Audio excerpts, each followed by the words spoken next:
Bonjour à toutes et à tous, on se retrouve aujourd'hui pour la deuxième partie de la vidéo qui s'intéresse aux nouveautés qui arriveront sur les prochaines versions de Dart et de Flutter. Alors pour rappel, dans la première partie, on avait vu les breaking changes, des modifs au niveau du build, le support enfin complet de Material 3, quelques modifs aussi sur Android et iOS, et ensuite des changements un peu à droite et à gauche. Alors si vous ne l'avez pas encore regardé, je vous invite vraiment à la regarder peut-être avant celle-ci, sachant qu'elle est dans le petit i en haut à droite de votre écran. Et dans cette deuxième partie, on va donc s'intéresser principalement à Dart 2.19 et à toutes les nouveautés que j'ai pas évoquées, sachant qu'il n'y en aura pas forcément d'ordre logique derrière tout ça, car bon, j'exagère un peu, mais c'est un peu plus un fourre-tout, cette deuxième vidéo. Et d'ailleurs, j'ai oublié de le préciser, mais toutes ces nouveautés arriveront le 25 janvier lors du Flutter Forward, et un live sera organisé sur la chaîne. N'hésitez donc pas à vous abonner et à activer la cloche, car ce serait sympa qu'on découvre tout ça ensemble. Allez, sur ce, on est parti pour les nouveautés. On va commencer par Dart, où la prochaine version sera la 2.19 et devrait d'ailleurs être la dernière de la branche des 2.x, car la version 3 est prévue pour le milieu de l'année avec notamment le Null Safety Kit obligatoire, mais il y aura quand même beaucoup d'autres nouveautés bien plus intéressantes qui seront annoncées normalement au Flutter Forward, et je pense que je vais attendre que l'annonce soit passée pour vous faire une vidéo plutôt que d'essayer de jouer aux apprentis Madame Irma. Mais bon, plus sérieusement, tout comme Flutter, Dart aura droit aussi à son lot de breaking changes, mais normalement vous devriez être assez peu impacté, car le principal concerne le code inatteignable si on a des types never ou nul. En gros, aujourd'hui il y avait déjà des cas qui étaient supportés, mais là il y en aura 4 supplémentaires. Ensuite, c'est un cas un peu tordu car ça concerne des méthodes privées définies dans une lib et que l'on appelle ensuite depuis l'extérieur. Donc dans le premier bout de code, la méthode foo est bien appelée, alors que dans le second, jusqu'à présent, c'était le code de la méthode noSuchMethod qui était évoqué. Et alors désormais, ce sera une exception qui sera levée à la place. Pour le troisième, c'est à nouveau un breaking change, mais dans les faits, ça paraît assez logique. En gros, si vous utilisez des dépendances cycliques, ce genre de code ne compilera plus désormais. Et enfin, dernier breaking change pour les créateurs de bibliothèques, le fait d'utiliser le mot-clé library ne nécessite plus de forcément lui donner un nom. Par exemple, avant, il fallait écrire library et le nom de la lib, mais juste library tout court, désormais ce sera syntaxiquement correct. Le cas d'exemple derrière tout ça, c'est par exemple des libs qui fournissent que de la doc ou alors des annotations. Voilà pour toutes les breaking changes en Dart. Ensuite, je vais indiquer les différents changements et pour ça, je vais suivre l'ordre du changelog. Dans un premier temps, la classe datetime a maintenant une extension copyWith pour créer un nouvel objet. Le constructeur file.create prend maintenant un paramètre exclusif qui plantera s'il est à true et que le fichier existe déjà. Toujours sur l'aspect fichier, les exceptions sont maintenant un peu plus claires avec 3 sous-exceptions, l'une si on n'a pas les droits et les autres si le chemin existe déjà ou pas. Côté isolate, je vous l'avais déjà montré dans la première vidéo, à savoir que désormais il y a la tant attendue isolate.run. Pour ce qui est de l'analyzer, de nombreux quick fixes sont améliorés. Alors au niveau des ajouts, il y en a 5 et je vais vous les présenter. Donc sur la méthode catch error des futurs, selon le type attendu par le futur, un return sera bien demandé désormais. Par exemple, si vous avez un futur qui demande un int, et bien désormais le return dans le catch error demandera bien un int aussi. Ensuite, si un objet est à nul, le caster n'aura aucun intérêt. Si en revanche l'objet est nullable, on peut le caster uniquement si la valeur est non nulle. Sur le passage des arguments nommés, on avait la possibilité d'utiliser encore 2 points pour la valeur par défaut, et ce sera déprécié, mais ce sera complètement supprimé sur Dart 3. Et enfin, un dernier quick fix pour enlever tous les imports en double. Côté règle lint, il y en a 9 nouvelles, mais il y en a une que je trouve intéressante, les autres seront peut-être un peu plus discutables. En tout cas, celle-ci permet de forcer l'utilisation des bons types avec les collections. Par exemple, ici, on a une map avec des clés en int, on peut donc pas appeler avec des clés en string. En dehors de ça, direction pub, où le fichier .packages n'est plus du tout utilisé, vous pouvez donc le supprimer, il n'y a plus aucun problème.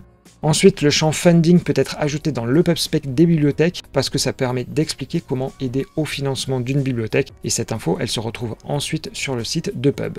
Et cette fois-ci, dernière info, en faisant un pub publish, les fichiers qui ont une taille importante seront désormais mis en avant pour éviter de publier des fichiers par mégarde. Voilà, c'était tout pour les nouveautés autour de Dart 2.19. Certes, il n'y a pas vraiment d'ajouts fracassants, mais on devrait quand même noter quelques petites améliorations à droite à gauche bien sympas. Si on passe du côté de Flutter, je pense que la nouveauté la plus intéressante concerne les isolates. Alors comme le nom l'indique, les isolates ne partagent aucune mémoire avec les autres isolates. On est donc obligé de faire tout un mécanisme de communication pour transférer les infos. Et à ce même titre, les plugins qui sont lancés dans un isolate principal, chaque nouvelle isolate créée n'y a pas accès. Mais comme l'indique cet article publié par l'un des ingénieurs de chez Google, ce sera désormais possible. Alors un exemple très simple, vous avez une base de données en SQLite et ça utilise les plateformes channel parce que en fait c'est fait côté Android et iOS. Et cette partie-là, jusqu'à présent, elle n'était pas partagée. Donc maintenant sur Flutter 3.7, ce sera bien le cas. Et honnêtement, s'il y a vraiment une raison de choisir la prochaine version de Flutter, je pense que c'est vraiment celle-ci. Juste avant de vous parler de tous les changements sur les widgets, deux petites infos sur la partie outils. Alors côté Windows, le terminal il sait maintenant reconnaître MSI S2. Et sur Android, les noms des APK contiendront désormais le nom du flavor. Faites donc bien attention si vous avez des CI, parce que désormais, vu que le nom du fichier va changer, potentiellement tout va se mettre à péter. Et maintenant, place à toutes les modifs autour des widgets, sachant qu'il y en a une grosse dizaine, et que c'est un peu un mélange de tout. Du coup, allez, on est parti. Alors sur les expansion titles, on peut maintenant donner une shape sous la forme d'un shape border. Sur les expansion panel list, on peut désormais donner une couleur à l'icône grâce à un nouvel attribut qui s'appelle expand icon color. Lorsque vous voulez afficher une pop-up, soit vous le faites avec un dialogue et ça s'affiche avec des petites bordures autour, soit vous pouvez désormais demander à ce que ça s'affiche en plein écran avec un tout nouveau constructeur qui s'appelle dialog.fullscreen. Ensuite, à l'image des Animated List et Sliver Animated List, il y a maintenant des déclinaisons pour les grilles, à savoir Animated Grid et Sliver Animated Grid. D'ailleurs, sur ces 4 widgets, donc Animated List, Animated Grid et les déclinaisons avec les slivers, il y a maintenant des méthodes Insert All et Remove All. Pour ce qui est de l'app-bar, certains d'entre vous ont peut-être eu des problèmes lorsque le Extend Body Behind App-bar est à trou et que vous vouliez que les gestes passent à travers. Désormais, ça se sera corrigé. Pour le switch Cupertino, si vous utilisez la version adaptive, c'est-à-dire le composant qui fait un if pour dire si macOS et iOS c'est Cupertino, sinon c'est matériel, le problème c'est qu'aujourd'hui il reste en vert de base dans la version Cupertino, car en fait il ne va pas piocher dans le thème data de Cupertino justement. Et là, désormais, ce sera possible. Côté box border, vous avez désormais un linear border qui a la particularité de pouvoir distinguer les 4 côtés et vous permet de faire ce que vous voyez juste ici, par exemple mettre que 2 côtés. Alors au final ça va être bien pratique car ça va vous éviter de coder tout ça. Ensuite, légère modification si vous utilisez des text input formatteurs puisque le constructeur peut désormais être utilisé en const. Pour ce qui est des ink response, il est maintenant possible de faire évoluer la shape au fur et à mesure du temps. Côté plateforme maintenant sur le web, une bonne nouvelle si vous utilisez CanvasKit comme moteur, puisque sur les images, les CacheWiz et Cache8 sont maintenant implémentés. Ça devrait donc permettre d'alléger un tout petit peu la mémoire. Et pour le desktop, sur la gestion des menus, il y a désormais des menus Accelerator Label qui sont d'ailleurs pas utilisés sur macOS, mais plutôt sur Windows et Linux. En gros, quand vous avez des menus, vous pouvez désormais associer une lettre à une entrée, et celle-ci fait un raccourci vers la fonctionnalité. C'est pour ça que ça s'appelle en fait un menu Accelerator. Et pour terminer sur les route settings, si toutefois vous appelez le navigateur sur une route qui n'est pas nommée, mais plutôt que vous donnez un widget, il affichera désormais plus la string nul, mais un vrai nul, rien de très transcendant donc. Voilà, c'était un aperçu des changements qui arriveront sur Dart et Flutter.